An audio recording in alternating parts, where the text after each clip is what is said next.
Sahabat hikmah di balik kisah, beginilah aksi warga desa Ranggo, Kabupaten Dompu, Nusa Tenggara Barat yang viral di media sosial.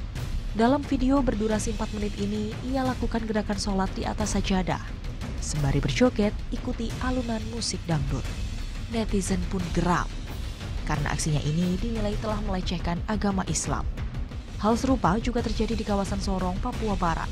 Entah apa yang ada di pikiran dua remaja ini. Keduanya asyik berjoget menirukan gerakan sholat sambil diiringi musik disco. Ada-ada saja kelakuan orang demi populer sesaat. Rambu-rambu etika dan agama ditabrak begitu saja. Wah, Pak Ustadz, ini kita lagi sholat, gatel dikit aja setengah mati. Kadang kita tahan banget supaya kita tidak merusak atau misalnya gerakan sholatnya nggak keganggu gitu Pak Ustadz. Wah ini malah dijogetin. Gimana coba Pak Ustadz? Urusan sholat ini urusan yang memang kita harus memberikan dan mengerahkan kualitas yang terbaik. Khusyuk yang terbaik, pikiran yang terbaik. Karena apa? Dengan sholat inilah menjadi media dialog kita dengan Allah gitu loh. Jadi udah bisa keukur kalau orang dengan sholatnya aja masih bisa bercanda, berarti kan ada komunikasi yang sangat tidak baik dengan Tuhannya kan. Dia tidak menghargai gitu loh. Banyak orang yang lain berusaha untuk khusyuk, ngaji kemana-mana, tapi ini malah dimain-mainin. Jelas Al-Quran menegaskan fawailul lil musallin alladzina hum an sholatihim sahun. Ada orang yang sholat malah jadi celaka. Ya salah satunya orang yang seperti ini gitu loh. Dengan mencelakakan diri lalu dia bermain dengan sholat. Awwalu ma yuhasabu bihil abdu yaumal qiyamati as-sholat. Hal paling pertama yang ditanya oleh para malaikat di kiamat nanti, di alam barzah kita, di padang mahsyar adalah bagaimana kita menjaga dan memperbaiki kualitas sholat kita. Ingat, menjaga dan memperbaiki kualitas. Bukan hanya menjaga, tapi memperbaiki. Harus di-upgrade terus ya? Harus di-upgrade terus. Nah ini kan dia downgrade, ya kan? Bukan menjaga dan memperbaiki, malah melecehkan sholat. Nah kalau misalnya Pak Ustadz, nggak lagi sholat sih, ini lagi joget, dangdutan nih Asoy nih. Tapi dasar iseng, gerakan nih jogetnya tuh kayak gerakan sholat itu gimana ya Pak Ustadz ya? Iya, artinya gini, gerakan-gerakan sholat ini kan sudah konsensus, ya, sudah kesepakatan umat muslim gerakannya seperti itu. Harusnya terlepas dia muslim, apalagi dia muslim, non-muslim pun sangat tidak layak, berarti nggak ada toleransi antar umat beragama. Karena salah satu nilai keberagamaan kita adalah dengan memuliakan dan menghargai tata cara ibadah orang lain, kan gitu. Sama walaupun dalam dia sedang joget-joget, tapi gerakannya justru niru-niru orang sholat, berarti orang itu tidak beretika.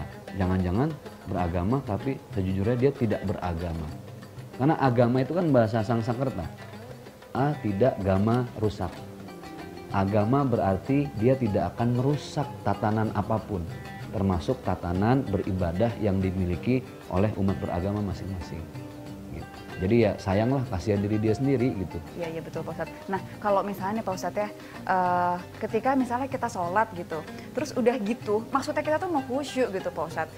Tapi kondisinya nggak kondusif Pak Ustadz. Misalnya di sekeliling kita ya tiba-tiba biduannya udah mulai nyanyi tuh kan, musiknya mungkin makin kenceng, tadinya enggak. Terus kita tuh kayak susah banget untuk khusyuk gitu. Sedikit-sedikit malah ke bawah nyanyi. Itu gimana ya Pak Ustadz ya? Gimana ya? Itu paling berat. Makanya untuk sholat ini tidak hanya kita yang berusaha, tapi juga harus didukung dengan suasana gitu loh. Makanya kenapa disarankan untuk kita ke masjid, sholat berjamaah, itu karena memang kondisinya yang sangat kondusif gitu. Nah, bagaimana dengan keadaan saat kita sholat tapi di keramaian, iya kan? Kalau masih bisa ada tempat lain, kita cari tempat lain. Menjauh sedikit dari hingar-bingar supaya dapat kekhusyuannya. Walaupun yang masih ada sayup-sayup lah, ketimbang di tempat itu. Tapi kalau sudah tidak ada, serba mentok gitu ya, mau kemana lagi, kita keluar ntar misalnya bayar lagi, atau tempatnya jauh, masjid dan lain sebagainya, musola nggak ada, ya mau tidak mau. Itu keadaan yang lil muttar, dalam keadaan terdesak kita harus mendirikan sholat. Bagaimana hukumnya dalam Islam Pak Ustadz? Mungkin ini balik lagi ke yang tadi ya, terhadap orang yang melecehkan, mungkin bukan agamanya langsung, tapi praktik-praktik dalam ibadahnya. Melecehkan agama ini kan sebenarnya menjadi salah satu bagian dari etika kita beragama. Apalagi yang dilecehkan agama kita sendiri. Kalau sudah melecehkan ibadah, berarti kita melecehkan semua nilai-nilai ibadah. Kalau sudah kita melecehkan tata cara orang beribadah, berarti kita juga melecehkan semua orang yang ikut beribadah. Artinya semua orang yang beribadah. Kenapa seperti itu? Berarti kalau kita melecehkan satu nilai ibadah, maka sama dengan kita melecehkan ibadah-ibadah lainnya. Dan itu kita tidak sadari. Makanya dalam Islam jelas, watawasau bil haq, watawasau bis sabr. Nasihatilah dalam urusan kebenaran, tapi jangan lupa juga nasihati dalam urusan kesabaran. Jadi memang nggak ada cara lain kecuali dinasehati, tapi dengan cara yang baik. Buat kita nih misalnya umat muslim nih posisinya kita melihat kayak tadi kan rasanya aduh kok nggak etis banget ya, supaya kita juga tidak terpancing, tidak terprovokasi, baiknya sikap kita untuk yang menyikapi hal seperti itu baiknya gimana ya Pak? Biasanya kita nggak ikut nyikapin, netizen juga udah habis-habisan iya lah. Sih, betul juga. Apalagi netizen kan, maha benar netizen dengan segala komennya lah gitu. Jadi ya biarkan saja, kita jangan ikut komen yang justru mengurangi kualitas pribadi kita dan keagamaan kita. Paling kita doain aja. Kan gitu ya. Wa'fu amman zolamak, kata Rasulullah, ciri orang beriman itu memaafkan orang yang menzolimi kita. Dia kan sudah menzolimi ritual ibadah. Kita doakan, mudah-mudahan Allah kasih hidayah. Mungkin Pak Ustadz netizen ini geram mungkin, jadi dia bener-bener menumpahkan semuanya di komen. Kemudian kalau misalnya kita lantas diam, apakah itu artinya kita membiarkan atau tidak membela agama kita? Kalau memang prinsip kita seperti itu, jadi kalaupun mau komen dengan berdoa. Rasulullah itu adalah orang yang mencontohkan ketika dizolimi, dimaki, tidak balik menzolimi. Karena apa bedanya kita dengan yang menzolimi kan? Maka wa'fu amman zolamak, silman qata'aka. Sambung silaturahim dengan orang yang menzolimi kita. Doakan, ya mudah-mudahan Allah juga akan berikan hidayah. Kan kita nggak pernah tahu, siapa tahu lewat jari-jari kita Allah turunkan hidayah. Sama dengan kita di posisi ya pernah berbuat salah, kemudian orang ngebully kita, orang ngehina kita, satu yang kita harapkan, doa dari orang lain. Nah, jadilah kita orang yang diharapkan di saat orang lain terzolimi atau menzolimi. Kan enak kalau tampil beda kan?